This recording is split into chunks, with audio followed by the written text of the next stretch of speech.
And ready. I'm talking Yeah. to you when I talk? Yeah, Okay. welcome.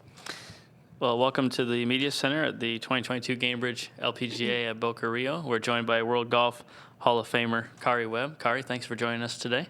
Thanks for having me. I read recently that this is going to be a sort of start to a return to the LPGA Tour. Is that true? I don't know. I don't know where you might have read that. It's not necessarily a return. I don't think there's any full-time or even a big chunk of part-time golf in me. But, when you're away from it for a long time, you do. There's a lot of things that you do miss about it. And I think it was great that, very convenient that I could stay at home this week and play in a tournament for the first time in a while. And, not feel like the rigors of having to travel with luggage and everything like that. So I'm just excited to be back out and see people that I haven't seen for a while and, just be around the atmosphere of being on the LPGA.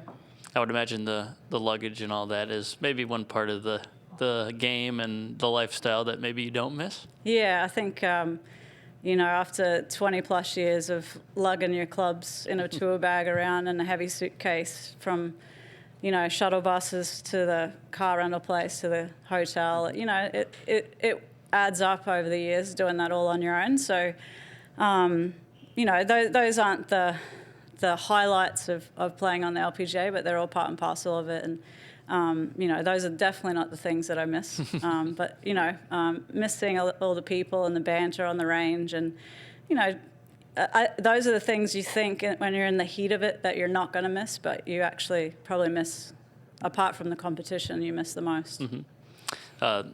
Obviously, right outside your hometown or where you live here in the United States. How did you get ready for the Gainbridge LPGA at Boca Rio, your first event on the LPGA Tour in 2 years? Yeah, well, I actually played Pelican in 2020, so it hasn't quite been 2 years, but it feels like it, especially getting back into full practice and stuff like that.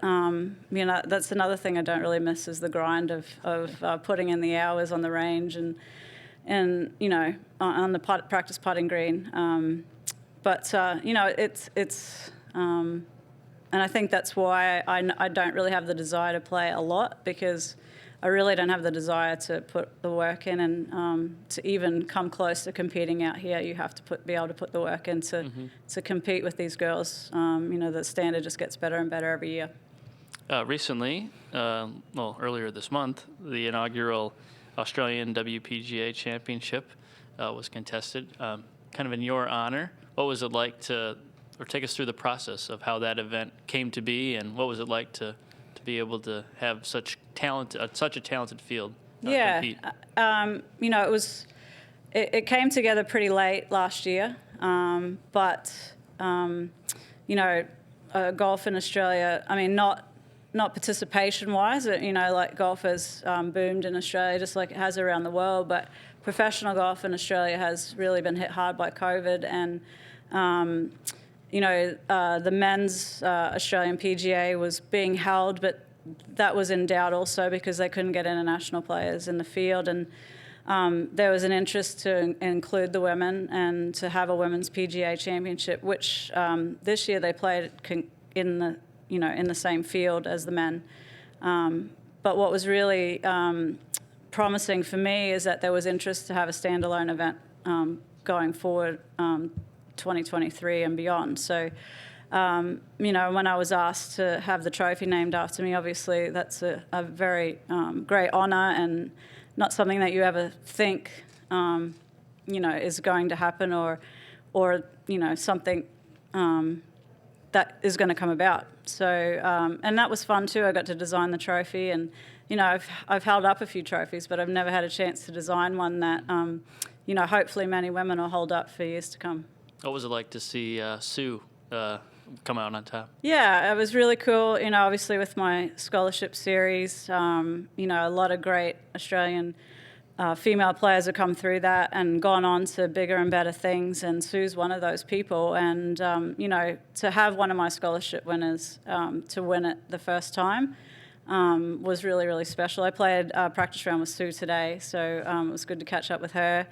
It was just unfortunate, really. I would have loved to have been in Australia, but it was so hard with scheduling and the quarantine and stuff going back to Australia that I'd already planned to be back here, and I had set my sights on playing Gainbridge. So next year, hopefully, I'll be back there to present the trophy to the next year's winner. Absolutely. We'll open it up for questions. Start right here in the room. Hi, Karrie. I'm Tom D'Angelo from the Palm Beach Post. You seem comfortable now in where you are in your career and playing less, but when you first started reducing your schedule, did you miss it more? Did you kind of have to wean yourself off of golf, or did you right away say, hey, this is good? Yeah. Well, 2018 and 2019, I played a part-time schedule. I think I played eight or nine events both of those years. And then 2020, I had planned to play similar amount, and I had started off in Australia and played the Vic Open and the Australian Open, and then obviously COVID hit. And I didn't have the desire to go back out with the restrictions and with the travel and all of that. I think right at the beginning it was really hard for me. I think the hardest thing was just like, well, what's my schedule now? I don't know what I'm going to do. So, but I really didn't. I think because I had played part-time, I'd learnt to spend bigger chunks of time away from the game, and the part-time golf and then the wind down from that even was so that I could spend more time in Australia, which I didn't get to do in 2020, but I did last year in 2021. I got to spend 6 months of the year in Australia. Yeah. So that was really, really good. I enjoyed that. And because of the restrictions in Australia, where I was, we didn't have any COVID, but you couldn't really travel anywhere. But I got to spend time where I grew up and with my family, and so it was really good to do that. What will determine in your mind how many tournaments you play moving forward? Well, my body, for one. I've been dealing with a bit of a neck issue that, even when I was playing part-time, I was still dealing with it. I feel like I'm a little bit more on top of it, but I haven't played under pressure since I feel like I've sorted it all out. So it'll just see how the wear and tear of a whole tournament goes. I was just testing drivers down there, and I was like, I can't hit too many more. I know it's going to, tighten up my neck. So that's one thing. And the other thing is I chose golf over life events for 25 years. And, I want to put life events ahead of golf. So I think that's where golf fits in as far as how much I'm going to play. Like this week is perfect. It was, convenient that, the tournament's here in where I've lived for 23 years. And just to, it's fitting in with my life. I'm not missing something that I think when you're in the heat of golf, you think that you're missing out on stuff, or at least I did towards the end of playing full time. And I just want to have a better balance, I think. Do you consider yourself now a true South Floridian? You've been here 23 years, and what do you do here? And what are your favorite things to do living in Boynton? Yeah, well, I've lived in the same house for 23 years, so I haven't lived in any other residence longer. So it's definitely as much home as it is when I go back home to Australia. Same sort of weather that I grew up with, so that wasn't a huge change. But, I still play a little bit of golf socially. I love to go fishing and boating, and, I don't know.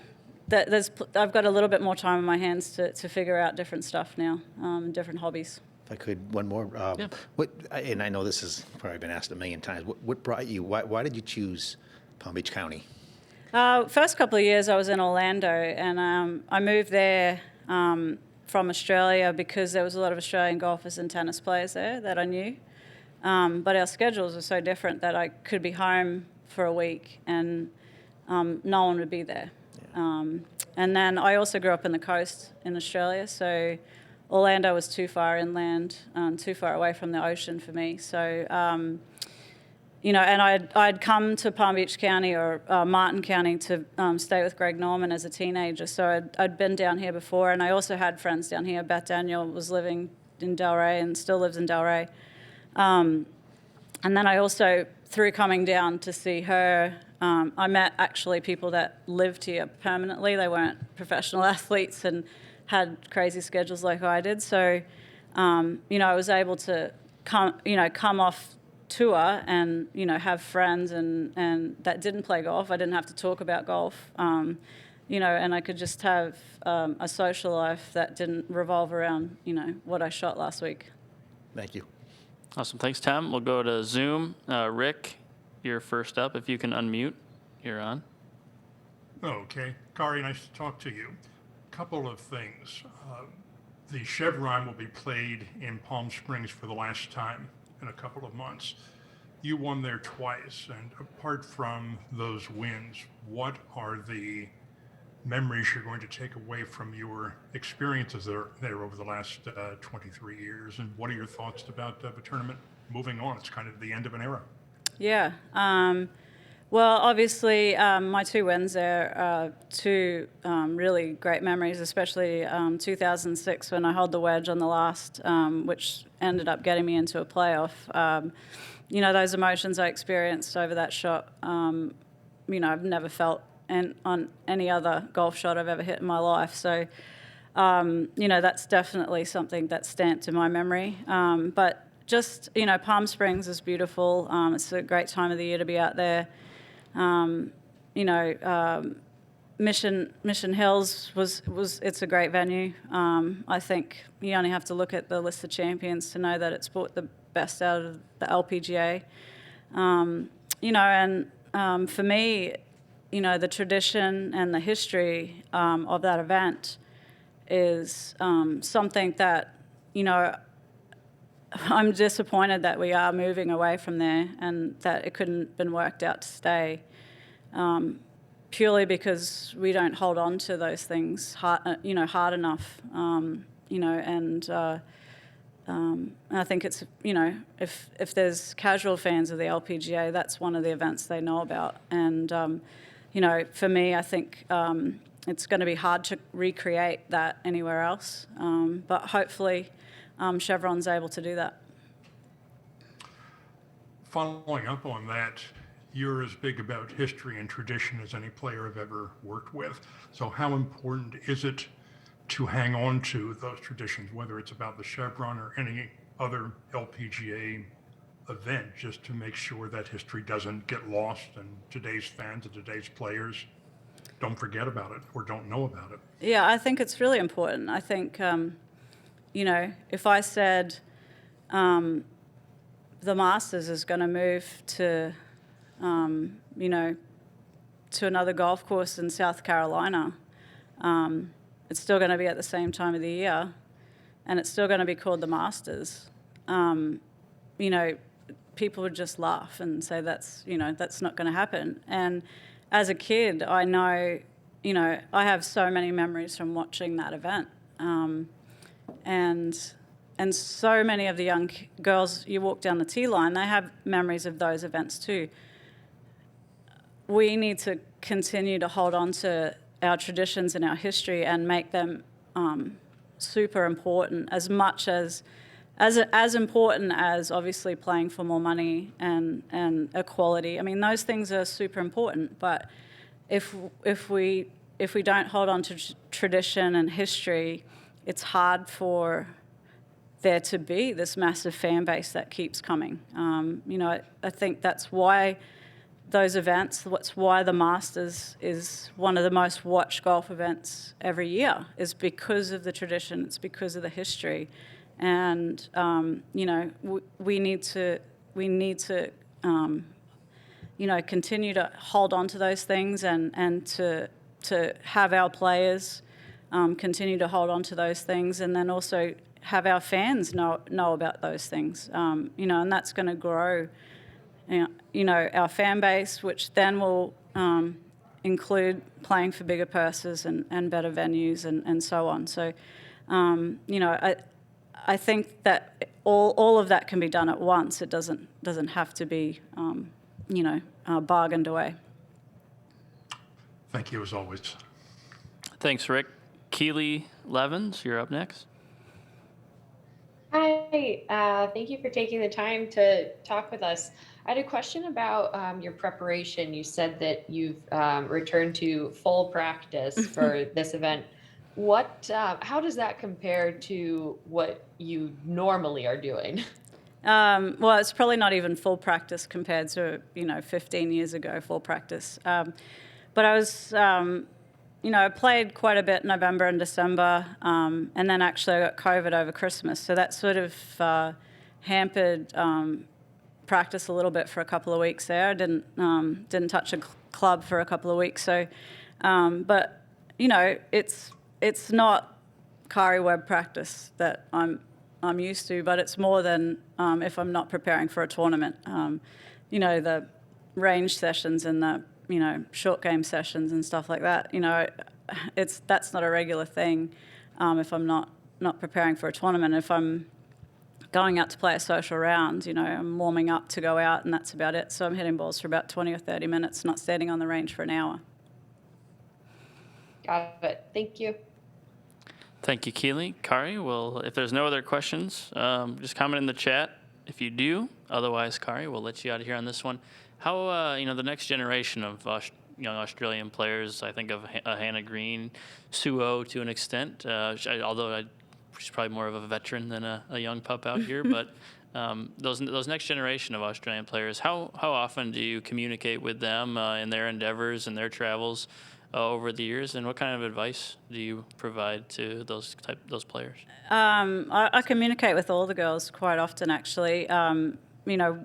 Especially when they're playing tournaments. They're all on my favourites for live scoring, and I now understand what my parents have gone through all these years watching live scoring, especially if the telecast isn't on or I'm not able to see the telecast.